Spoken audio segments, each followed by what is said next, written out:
तो न्यूज़ 18 की महफ़िल में बहुत सारे कवि, देश के जाने-माने कवि यहाँ पर पहुँचे हुए हैं।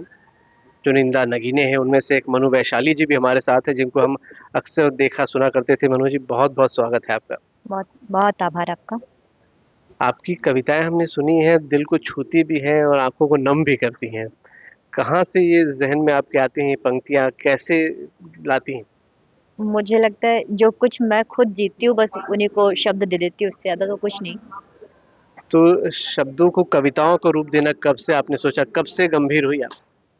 तुकबंदियाँ चल रही हैं मेरी बचपन से, लेकिन गंभीरता कोविड के बाद ही आई है। कोविड के टाइम में जब सब लोग फ्री थे तब मैं बाकी कवियों से जुड़ी, मतलब उन लोगों के ग्रुप्स में जुड़ी, तब मैंने सीखा और तब से मुझे लगता है मैं सही फॉर्मेट में लिखना शुरू की।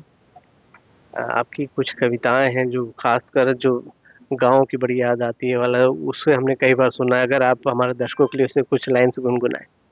बिल्कुल, उसका एक बंद है जिसमें पढ़ाई-लिखाई की बात होती है कि गाँव की शामें कैसी होती थी, मैं वो पढ़ती हूँ।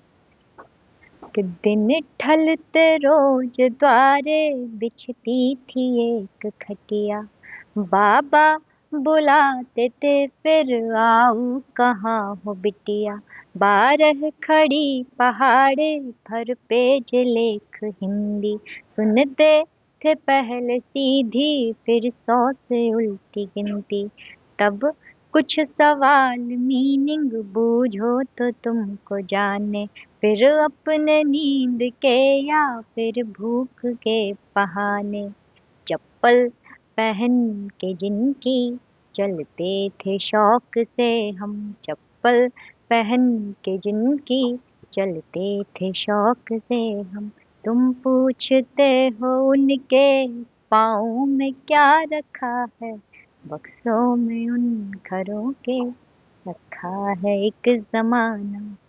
अद्भुत! आपकी इन पंक्तियों ने वाक़ई में गाँव और अपने बचपन में लोगों तक पहुँचा देते हैं। किस तरीके की कविताएँ लिखना पसंद करती हैं? कौन-सी विधा आपको ज़्यादा अट्रैक्ट करती है?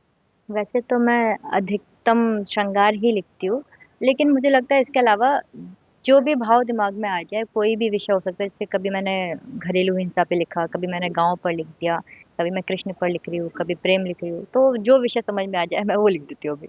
राधा कृष्ण का अच्छा आपने ज़िक्र किया, मैं चाहूँगा उसको भी ज़रूर गुनगुनाएँ, क्योंकि उसको मैंने देखा है राधा कृष्ण की आपकी जो पंक्तियाँ हैं, छोटे-छोटे बच्चे भी गुनगुनाते हैं। जी, वो छंद बहुत वायरल हुए बाबा से, तो मैं एक छंद पढ़ती हूँ कि साधिकार प्रेम से लिखेगी पत्र रुक्मणी, साधिकार प्रेम से लिखेगी पत्र रुक्मणी, तो जानती है रुक्मणी के कृष्ण स्वयं आएंगे, आएंगे जो कृष्ण साथ पाठ के, तो पाठ को है ज्ञात साथ कृष्ण के, वो युद्ध जीत जाएंगे, जाएंगे जो कृष्ण क्रोध में भरी सभा से, तो सभा को है पता के अब देव क्या बचाएंगे, बचाएंगे जानती है द्रौपदी पुकारती कि कोई आए नहीं आए किंतु कृष्ण आएंगे। बहुत-बहुत शुक्रिया हमसे बात करने के लिए आपका। तो मनु जी थी और उनकी कविताएँ हमने सुनी और निश्चित रूप से उनकी जो कविताएँ हैं, जो पंक्तियाँ हैं, जो भावनाएँ हैं, वो एक अलग ही दुनिया में हमें ले जाती हैं और जो उनका चाहे राधा कृष्ण की बात कर लें या गाँव की शाम की बात कर लें, अद्भुत वो उल्लेख है और कवि जो होता है वो वाक़ई किसी दुनिया में अपनी पंक्तियों के ज़रिए पहुँचा सकता है, ये मनु जी बताती हैं। अभिषेक शुक्ल, न्यूज़ 18 छत्तीसगढ़।